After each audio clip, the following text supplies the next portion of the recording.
Good morning everyone, Silvershire here, and today we have a bit of a special video. This was requested by Toby456M, and he asked for a video about my editing process, which I thought was a really good idea.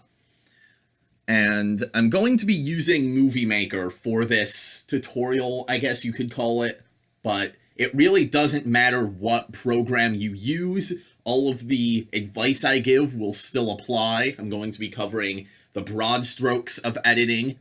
Because I have some problems with Movie Maker, I'm actually switching away from it currently, but it's free and it's intuitive, so if you're just getting started, I think it's a good program to use. Now for this example, I'm going to be using a Tekken 7 video that I recorded.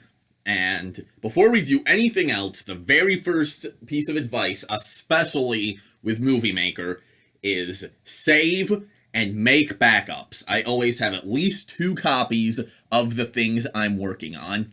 If you go to your home screen, you can simply copy and paste the file, or you can save as and use a different name. So I would call it editing example backup. And then maybe even backup 1 if I want to make more than one backup. And save that to my desktop, because that's always where I put the things I'm currently working on. And then, you just want to alternate between saving it as that name and saving it as the original name, so that every backup will be as up-to-date as possible.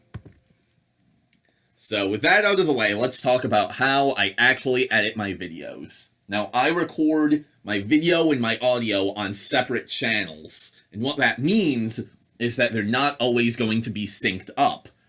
The reason I do that is that I can change the volume of one or the other without affecting each other, so maybe I'm speaking too loud, or maybe the game is too loud. I can adjust that because they're separate.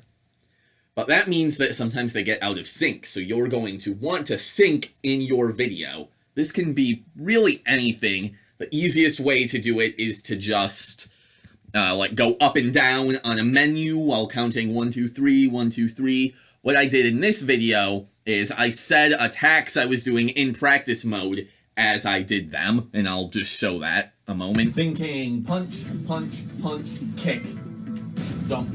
Alright, that's good enough. Good morning. Alright, so as you can see, I said punch, punch, punch, kick, jump as I was doing them, but it is not happening at the same time on this editor because I started recording audio a few seconds after the video.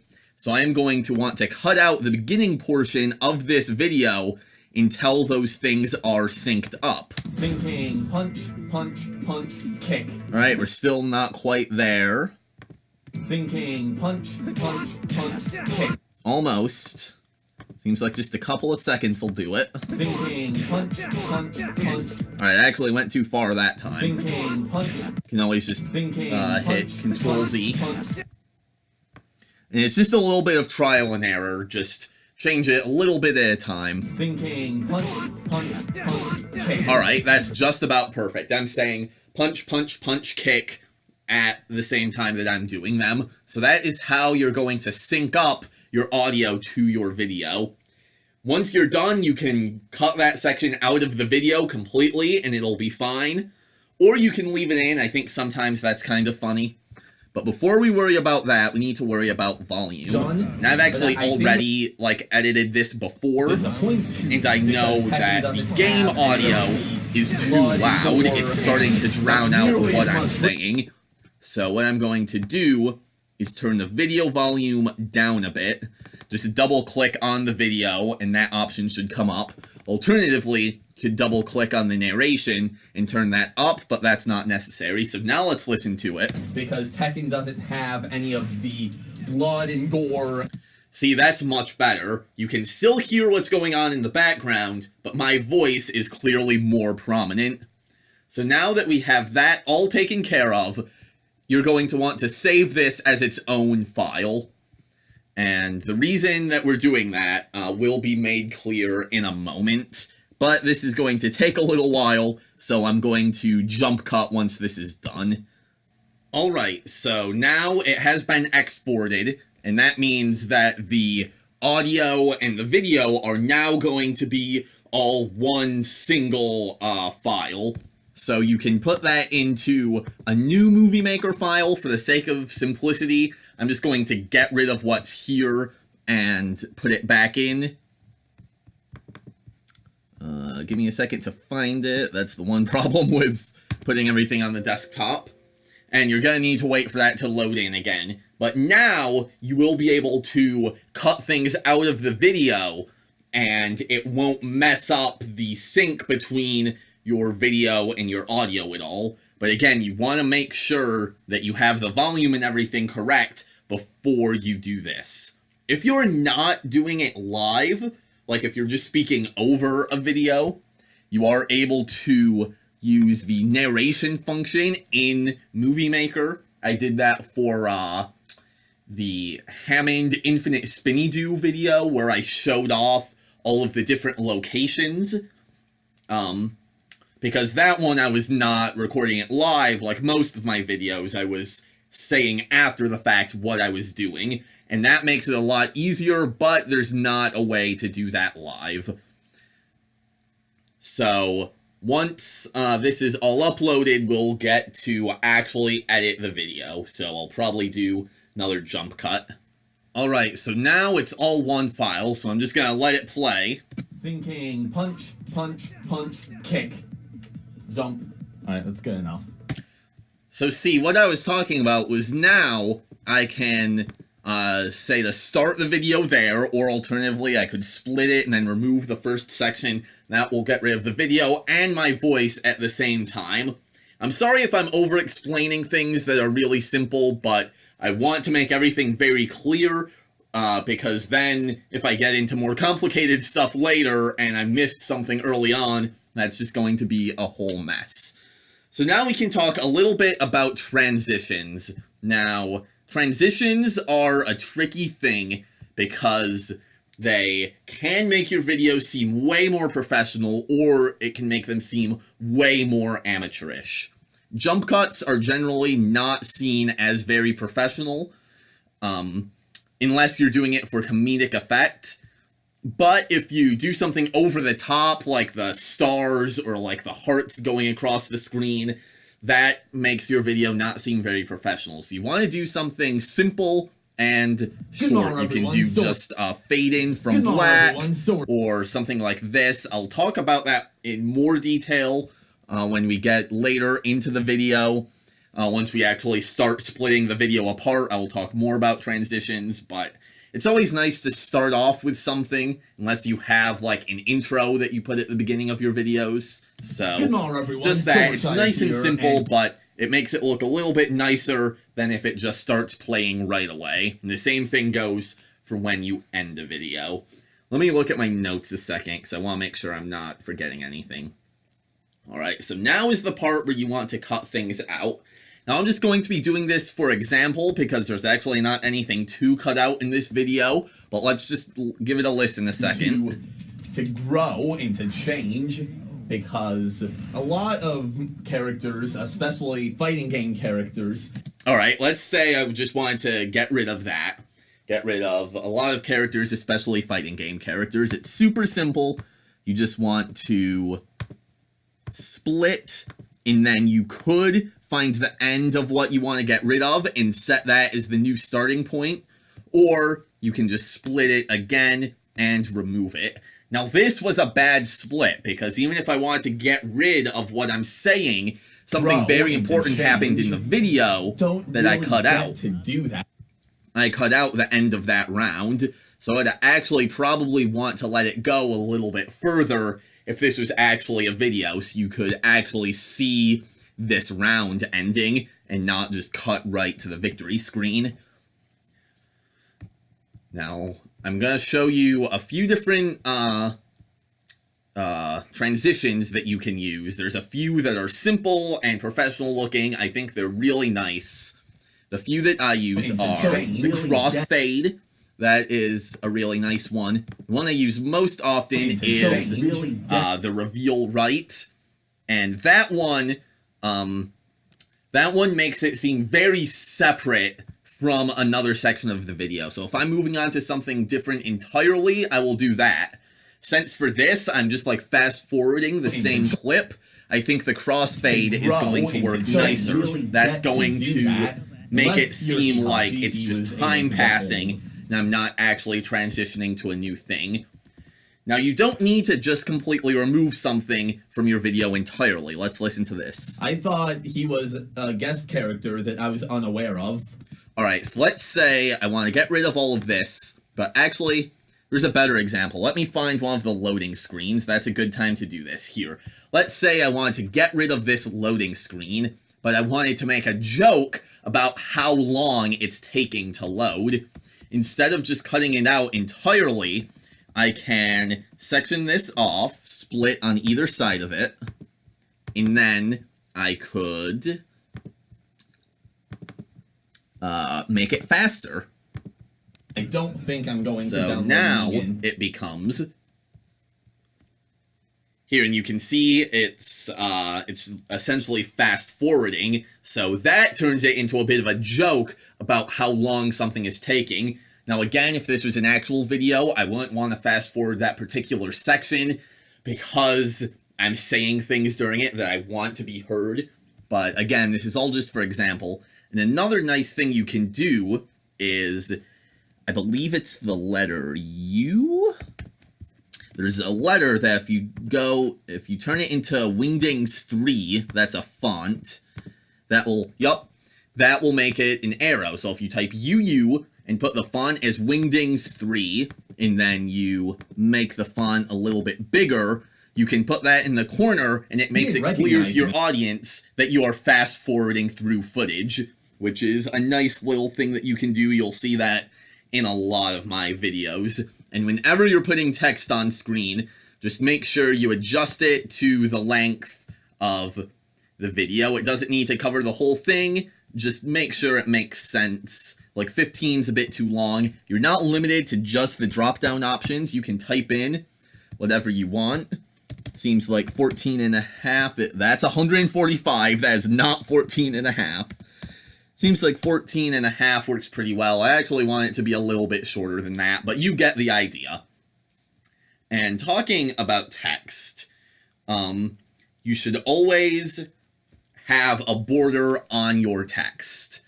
So let's say I wanted to caption this. What I do in my videos, I only caption things that are very important or strange or funny, but I don't mind that he's in it. Alright, so let's say I wanted to caption, I don't mind that he's in it. Obviously, you just type it. Now, one thing that makes your videos seem very professional, this is a tip that I got from a bigger YouTuber, is color code your text. You'll notice in my videos, anytime I say something, it is in this light green color. That is my color. Now, if someone else says something, it's a different color. I have a whole system. But always, always, always make sure it's bold and make sure it has a border on it. The border should not be a crazy color because that makes it hard to read. Just make it black or white. I usually go with black unless the text itself is black, in which case I will make it white. And again, you're going to want to shorten this so that it's only lasting as long as what I'm saying. I don't mind that he's in it.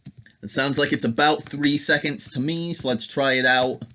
A lot of my editing process is just sort of trial and error. There we go, 2 seconds. I don't mind that he's in it. Alright, so there we go. So that is how I would add a caption. And you can make it a different size. You could make it, you could animate it for comedic effect. Like, maybe someone is saying that from off screen. You'll notice that in my last Funny Moments video, I did that with Sombra. You can have it fly in like that. There's a lot of options that you have, and that's really just going to be up to personal preference. And now we get to what is probably the most fun part of the editing process, which is sound effects. And I need to tell you about TechnoAxe. This guy is a lifesaver. I'm going to show you 2 websites that are so great for making videos. One of them is technoaxe.com. He has so much music that is completely royalty-free. I cannot describe how much I use this guy's music, and he has so many tracks. Let's just click on a random one. Travels into the Unknown. Let's listen to it. Alright, now I actually like this. Let's say I didn't like it. I can go look at the other options. There's this one. A Question of War or Peace. See, this. Let's say this is what I want. All you have to do is download it. It downloads very quickly, at least in my experience. And then once it's downloaded, you'll just drag it into the video, and you're going to be able to use that music. Now be careful, again, that it doesn't drown out what you're saying. Technoax's music is generally pretty loud. I try to turn it down a bit, especially if it's rock. To his, So I listen didn't to this. recognize him in everything. There we go. And it's usually abrasive to have music come out of nowhere, so you want to fade in and out. You can just make it fast. All that's going to do is make it so that it slowly fades into the video instead of just coming out of nowhere. There we go. It gets a little bit louder, it plays, and then it gets a little bit quieter. Now, a great thing to do is have the same music at the beginning and an end of a video during, like, your intro and outro. That adds a nice bit of closure to the video, because your audience remembers, oh yeah, that's how this video started. And I even like having theme songs, if you will, for different videos. Like in my Deathmatch Challenge, at the end, I always have the one that goes, do, do, do, do, do, do, do, do, do, do, do, which is the same thing that I play during the intro. And then the other website is called My Instance.